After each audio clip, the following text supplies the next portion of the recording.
So that's all about the story. We just apply full vocabularies in this story so that you can subjugate these vocabularies very easily and also can understand how to use this vocabulary in sentences. Vocabulary with a story part 5 এ আমাদের আজকের vocabulary গুলো হচ্ছে the first one pollute the environment.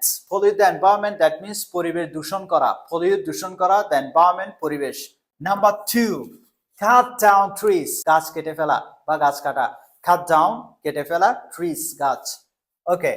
Number 3 protect nature. Protect nature, প্রকৃতিকে রক্ষা করা বা প্রকৃতিকে বাঁচানো। Protect, রক্ষা করা, nature, প্রকৃতি। Okay. Number 5 save our future. Save our future, that means আমাদের ভবিষ্যৎকে বাঁচানো।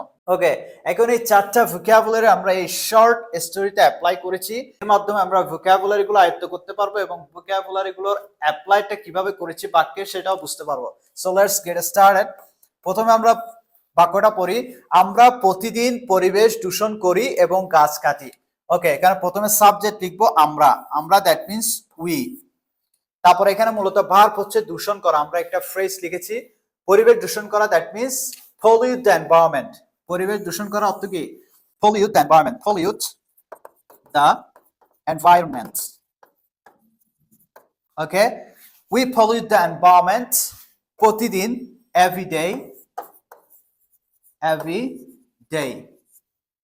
Okay, we pollute the environment every day. আমরা প্রতিদিন পরিবেশ দূষিত করি। ওকে, তারপর বলছে কি এবং গাছ কাটি। এবং that means and, গাছ কাটা that means cut down trees and cut down trees. এবং গাছ কাটি, we pollute the environment every day and cut down trees. আমরা প্রতিদিন পরিবেশ দূষণ করি এবং গাছ কাটি। ওকে, তারপরের বাক্যটা কি বলছে? আমরা যদি প্রকৃতি রক্ষা করি তাহলে ভবিষ্যৎ বাঁচানো যাবে বা ভবিষ্যৎ বাঁচানো যেতে পারে। সো এটা একটা কন্ডিশনাল বাক্য, যদি আছে এখানে। সো আমরা প্রথমে ইফ লিখব, তারপরে সাবজেক্ট আমরা উই। ওকে, যদি আমরা if we protect nature,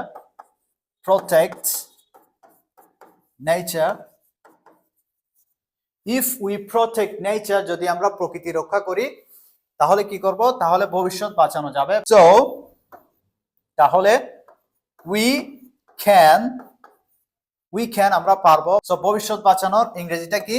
save our future. We can save our future. We can save our future. That's it. So that's all about the story. We just apply full vocabularies in this story so that you can subjugate these vocabularies very easily